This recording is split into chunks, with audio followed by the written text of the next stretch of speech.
Mama is 83 years old. She is probably the sweetest person walking. She'll give anybody's mother a run for their money in the sweetness department.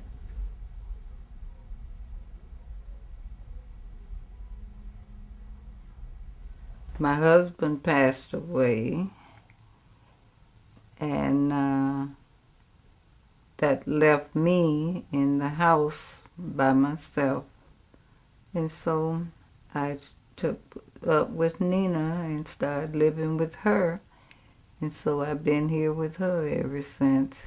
We didn't go into any big, long, drawn-out discussion as to who was better suited. It was just, I think Ma should come and live with me. I was just kind of thrust into it.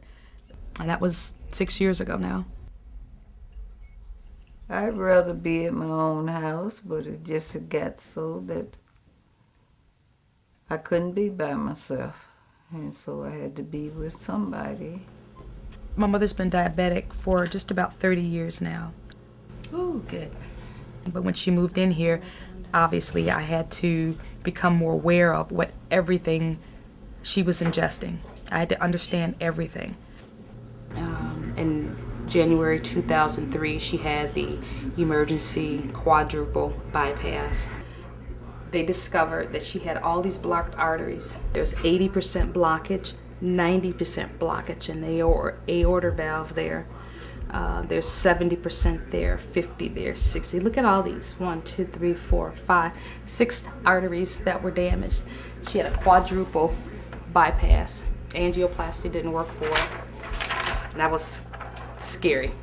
2 weeks after the surgery, I was fired from my job. My calendar was all hers. You know, it was all hers. My children were cared for by my husband. I really didn't care for myself other than, you know, basic grooming. I had to concentrate on getting her back on her feet.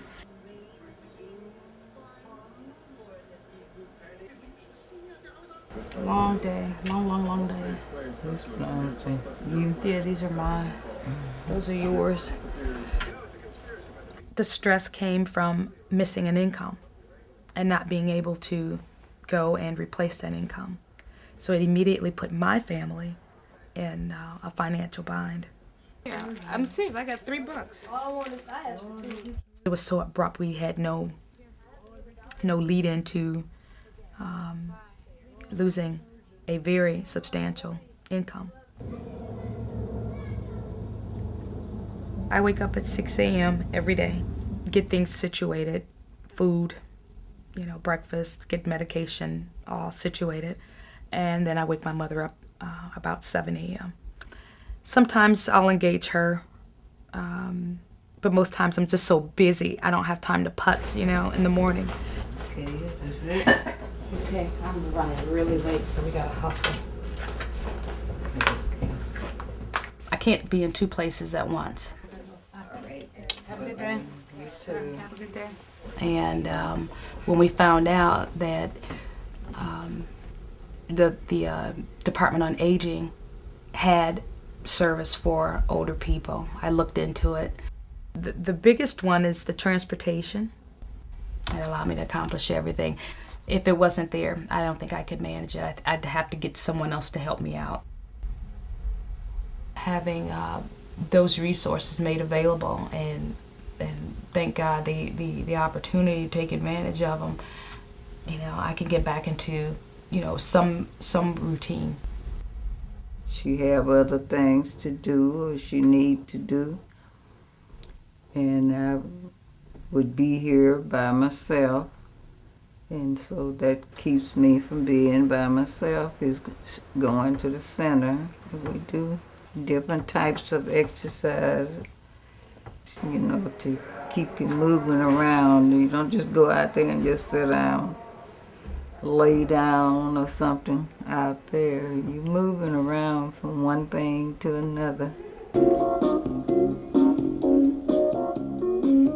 Slowly return to the sitting position. And then to the right, so that the right hand touches the floor. The left hand is pointed toward the ceiling. Relax the head. She goes to senior center. She goes to Washington Park 4 days. And on Thursday, she has a companion that comes over. This woman, Cassie, she's a doll. She's officially a family member. We're gonna do things every day. Whatever Mrs. Beverly wanna do, that's what we'll do. Whatever makes her happy. Once we got to know her, I was comfortable with making Thursdays my days to leave and go do stuff. So Cassie comes by, and if they have a notion, they go shopping, they go run errands. Here you go. You're all set. Lost the screw there? Yes. Here's your case. All righty. You're welcome. Thank you. Enjoy. All righty. Take care, guys. The senior center gives her more structure. She knows some of the people there. Some of the women are from the South, and they can talk about old Southern things they used to do. I think it's important for her to be able to relate to somebody her own age. There are women out there whose husbands are no longer living like hers. She loves to sing, as I mentioned, so they have a gospel choir that they're known for. They're famous in Milwaukee. Having that activity has, kept her, I think it's kept her whole.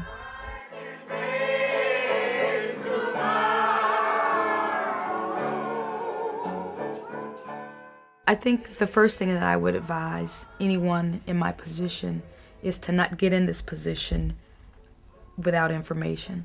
Know that your parents are going to age. Know that they're going to change. Know that these resources are there. We pay taxes for these services. Use them. Just know that you can't do it all. You may have to. You may have to be the only person that's doing it all. Maybe you don't have siblings, but there are resources out there for you to help you.